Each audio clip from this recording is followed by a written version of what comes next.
మరి ఈ 50 రోజుల్లో తెలుగుదేశం పరిపాలన గురించి మొన్న అసెంబ్లీ సమావేశాలు 5 రోజుల పాటు జరిగినాయి. ఈ 5 రోజుల్లో కేవలం వైఎస్ఆర్ పార్టీని విమర్శించేదానికి, ప్రజలను తప్పుదో పట్టించేదానికి వాళ్ళు ఈ అసెంబ్లీ వేదికగా ఉపయోగించుకున్నారు తప్ప ప్రజలకు ఉపయోగపడినటువంటి పథకాల గురించి కానీ, గతంలో ఇచ్చిన హామీలు నెరవేర్చాలన్న ఆలోచన కానీ ఏ ఒక్కటి కూడా అసెంబ్లీలో చర్చించిన పరిస్థితి కనపడలేదు. ముఖ్యంగా పెట్టుబడి సాయం. ఎందుకంటే రైతులు ఈరోజు ప్రతి ఒక్కరు కూడా విత్తనాలు వేసుకుంటా ఉన్నారు. వర్షాలు పడ్డాయి. ఈరోజు చాలామంది రైతులకు ఫర్టిలైజర్ కానీ చాలా అవసరాలు ఉన్నాయి. మరి ఈరోజు వాళ్లకు మీరు ఇస్తామన్న 20,000 రూపాయలు ఈరోజు వరకు కూడా ఇవ్వకుండా మోసం చేయడం జరుగుతూ ఉంది. ఈ యొక్క స్కూళ్ళన్నీ కూడా ఈరోజు రాష్ట్రంలో వేలాది స్కూళ్ళు, ప్రైవేటు స్కూళ్ళు కానీ ప్రభుత్వ స్కూళ్ళు కానీ అన్నీ కూడా ఓపెన్ చేయడం జరిగింది. కాబట్టి ఈరోజు వరకు కూడా ఆ యొక్క ఇస్తా ఉన్నటువంటి తల్లికి వందనం అనే పథకం ఈరోజు వరకు కూడా ఇవ్వలేని పరిస్థితి ఉంది.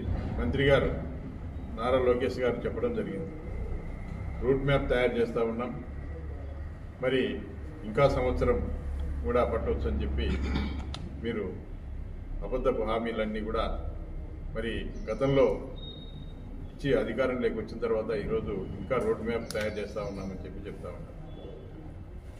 మేము గతంలో మీకు ఏ డేటా కావాలన్నా కూడా సంబంధిత సచివాలయ పరిధిలోనే ప్రతి తల్లికి సంబంధించి డేటా కూడా దొరకడం జరుగుతుంది. మరి అది ఏదో మేము రోడ్ మ్యాప్ తయారు చేస్తూ ఉన్నాము, మాకు డేటా కావాలి అంటే రోజు మీరు మొన్న పెన్షన్లు పంచినారు. ఒక 2 రోజుల లోపల మొత్తం దాదాపు 67 లక్షల పెన్షన్లు మీరు పంపిణీ చేయడం జరిగింది. మరి కనీసం ఒక వారం రోజులు టైం ఇస్తే ఈ రాష్ట్రంలో ఉండే బడికి వెళ్ళిన పిల్లల గురించి, వాళ్ళ తల్లిదండ్రుల ఆధార్ కార్డు కానీ మిగతా ఏదైతే ఉన్నాయో అవన్నీ కూడా తెప్పేయడం జరుగుతుంది. అవన్నీ ఎదురు కాకుండా ఏదో విధంగా ఇచ్చిన హామీలను మోసం చేయాలా, ప్రజలకు ఏవి కూడా చెందకుండా చేయాలనే ఉద్దేశంతోనే ఈరోజు సాక్షాత్తు అసెంబ్లీలోనే ఈరోజు ఇవ్వలేమని చెప్పే పరిస్థితి వస్తూ ఉంది.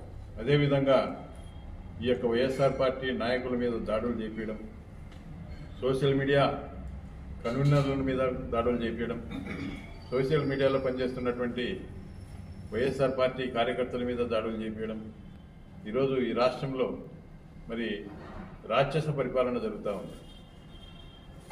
మరి ఈరోజు మన జగన్మోహన్ రెడ్డి గారు కూడా ఈ యొక్క రాష్ట్రంలో జరుగుతున్నటువంటి విధ్వంసక పరిపాలన గురించి ఢిల్లీలో కూడా మరి అన్ని పార్టీల నాయకులను కూడా ఆహ్వానించడం జరిగింది.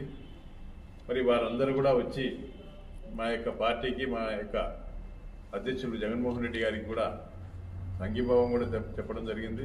ఈ రాష్ట్రంలో విధ్వంసక పరిపాలన జరుగుతూ ఉంది.